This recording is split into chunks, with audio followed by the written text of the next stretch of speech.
très bonne transition vers l'immobilier parce que il y a un sujet qui intéresse beaucoup mes auditeurs et que je déteste, moi, c'est l'immobilier.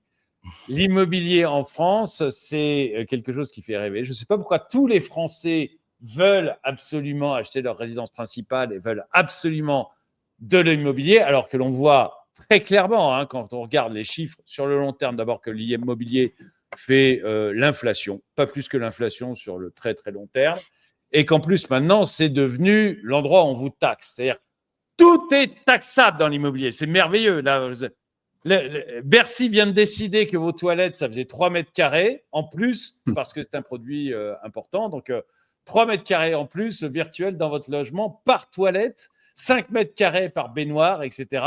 automatiquement dans vos logements. Et on va taxer, on va augmenter du coup la taxe foncière pour 7,2 millions de personnes, de foyers, juste avec ce genre de calcul. Et on voit derrière, la taxe foncière a pas été augmentée. Enfin bref, on a un État qui massacre l'immobilier. Je lisais ce matin un article qui disait que l'immobilier locatif s'effondrait de plus en plus. Parce que, et c'est horrible, je lis ça dans les Échos, je suis désolé, je fais une intro longue, mais tant pis.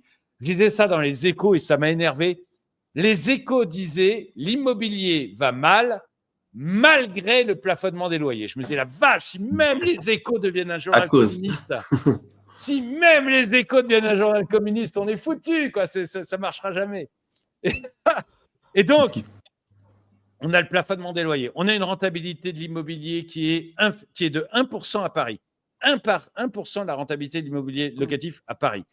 2% dans les grandes villes de France. 4% maximum ailleurs en France. On a des normes écologiques de plus en plus dingotes qui sortent de partout.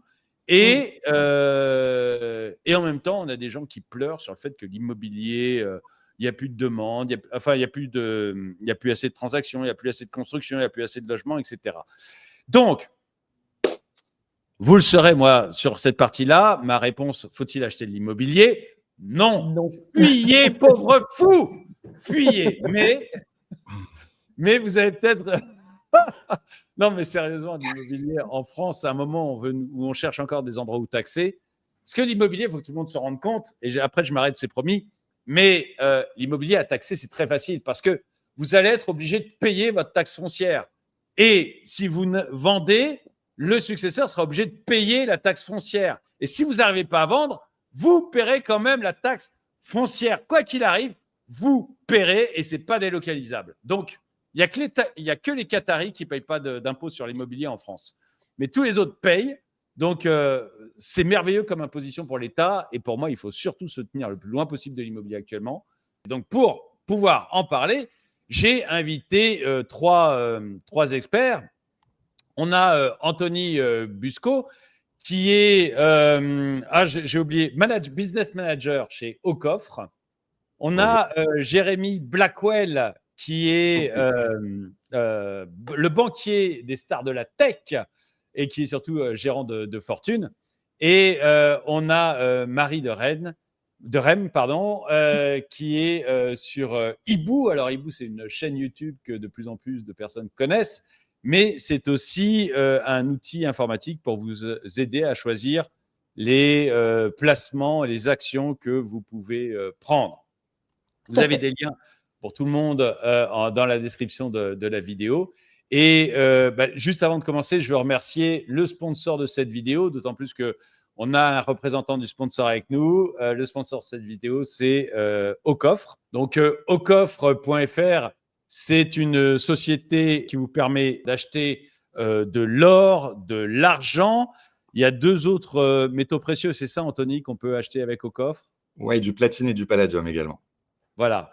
Et qui a un énorme avantage, je dirais, c'est de conserver cet or ou ces métaux précieux pour vous. C'est conservé dans des coffres hautement sécurisés, dans des coffres qui sont sous douane à Genève. Alors, est-ce que, Anthony, tu pourrais nous dire rapidement quel est l'intérêt d'avoir des coffres sous douane ? Oui, alors le principal intérêt de conserver l'or par notre intermédiaire, c'est d'une part qu'il est en dehors du système bancaire. Et lorsque l'on détient de l'or, l'objectif, c'est de se débancariser pour la plupart de nos clients.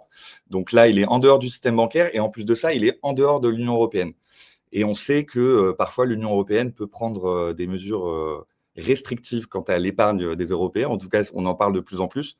Donc là, le fait de le stocker en Suisse procure ces deux avantages, en plus de l'aspect sécurité évidemment et de l'aspect liquidité, puisque le fait que l'or soit conservé chez nous, eh bien forcément le jour où on veut le revendre, c'est extrêmement simple. Et aucoffre.fr, alors vous existez depuis 15 ans, vous avez 40 000 utilisateurs et vous avez à peu près 1 milliard d'actifs sous gestion. Voilà. Donc, c'est une entreprise qui maintenant a pas mal d'ancienneté, a une certaine taille et qui permet d'acheter. Alors, facilement, on en parlait hors direct juste avant. C'est facile d'acheter de l'or sur Aucoffre. Donc, c'est aussi un énorme avantage. En tout cas, merci beaucoup de sponsoriser ce live.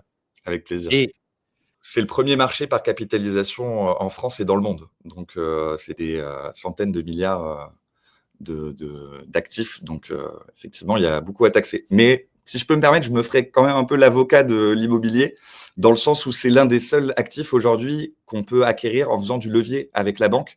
Et quand on est jeune et qu'on a une capacité d'endettement suffisante, on peut investir du coup de l'argent que la banque nous a prêté et générer un rendement dessus. Donc sur le long terme, le fait de pouvoir faire du levier sur l'immobilier, à mon sens, le sauve malgré tout.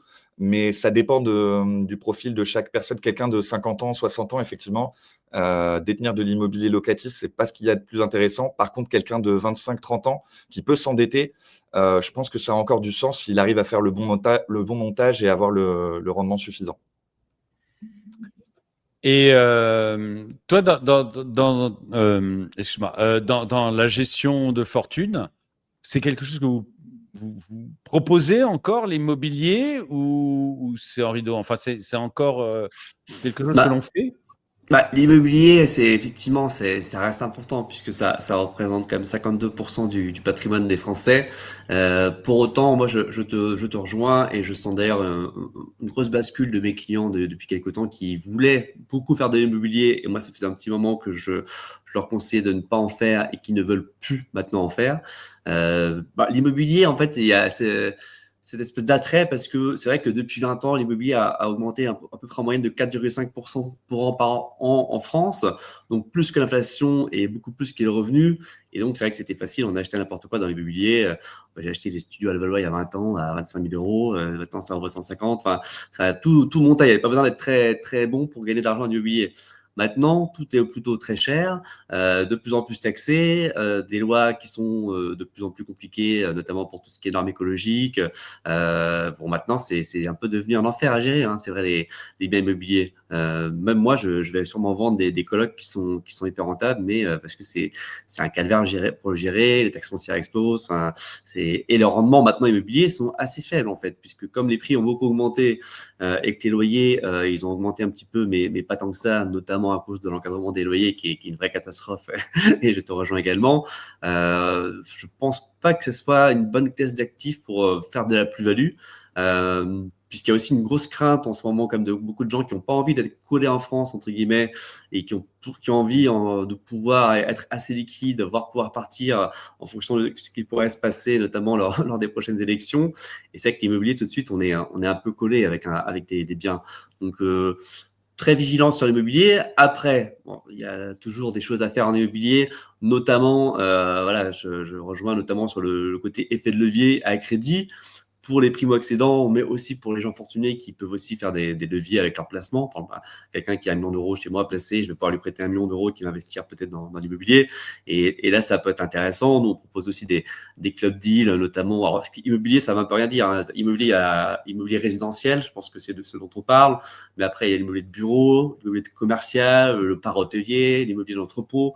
Donc, En dehors du résidentiel, il y a toujours, je pense, il y a toujours moyen d'avoir des assez bons rendements, notamment avec de l'immobilier commercial ou du para-hôtelier. Il est possible encore d'avoir du 7, 8, 9% par an sur de l'immobilier en choisissant bien, idéalement en se faisant accompagner.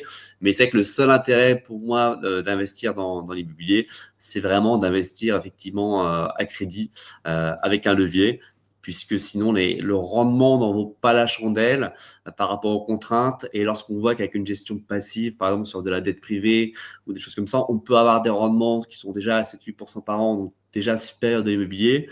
Il n'y a pas vraiment d'upside du côté des prix. En tout cas en France, je ne pense pas que les prix augmentent dans les prochaines années, peut-être même au contraire. En revanche, pareil dans l'immobilier, il y a aussi des bonnes affaires à faire. Dans d'autres pays en Europe, voilà, Europe du Sud par exemple, où on part de prix qui sont plus raisonnables, voire même dans d'autres pays. Je regarde pour des clients pour investir dans l'immobilier en Arabie Saoudite par exemple, où les prix sont extrêmement faibles. Voilà, on peut parier que ça deviendra un Dubaï un peu plus tard, dans 10 ou 20 ans, ça peut être intéressant. Mais en tout cas, voilà, dans l'immobilier en France résidentiel, je pense pas qu'il y ait d'upside important sur les prix. Donc, le seul intérêt, c'est vraiment de le faire effectivement à crédit, à levier. Et encore pour ça, il faut que les taux soient bas. Et c'est pas évident en France, avec notamment la situation du gouvernement qui empêche les taux de baisser comme il devrait le faire normalement, et qui restent à des niveaux qui sont pas très hauts, mais qui sont pas hyper intéressants non plus pour investir dans l'immobilier. Alors, je voulais savoir, Marie, avec le site Ibou, donc vous comparez beaucoup d'entreprises pour pousser pas pour pousser, mais pour aider les gens à faire des choix dans les entreprises. Et moi, sur l'immobilier, il y a quelque chose que je n'en ai pas, mais je me suis toujours posé la question, c'est les foncières cotées. Parce que autant acheter un bien immobilier, c'est-à-dire un appartement, ça me paraît très compliqué et extrêmement risqué parce que ça dépend de ton quartier, ça dépend de plein de choses que tu ne maîtrises pas. Autant une foncière cotée va posséder plusieurs centaines, plusieurs milliers de biens, parfois sur l'ensemble de l'Europe, et va permettre de diluer le risque. En plus, on n'aura pas à s'occuper de chasser les squatteurs ou de gérer le locataire qui ne paye pas, ce qui est quand même pas mal. Donc, je voulais savoir si, avec le Citiboo, vous aviez regardé des foncières non cotées. Et puis, si tu as des remarques à faire sur l'immobilier en tant que tel, très bien. Hein, mais je voulais savoir si justement les foncières cotées, ça pouvait être quelque chose d'intéressant pour des gens qui se passionnent pour l'immobilier, qui pensent que malgré tout que c'est l'avenir, mais qui, comme moi, ne sont pas prêts à acheter un appartement comme ça pour essayer, quoi. Bah, déjà, sur l'IMO, je suis 100% d'accord avec tout ce qui a été dit. Hein. C'est tellement plus simple d'aller en bourse. Et même si on regarde les 15-30 dernières années, alors même que l'immobilier parisien a été booming quand même, le CAC a fait mieux à dividendes réinvestis. Donc, même par le passé, il valait mieux quand même avoir des actions. Alors, on parle de 12,5% par an en moyenne pour le CAC versus 10,5% par an en moyenne pour l'IMO parisien. Mais en fait, ça, sur 30 ans, ça fait une différence énorme.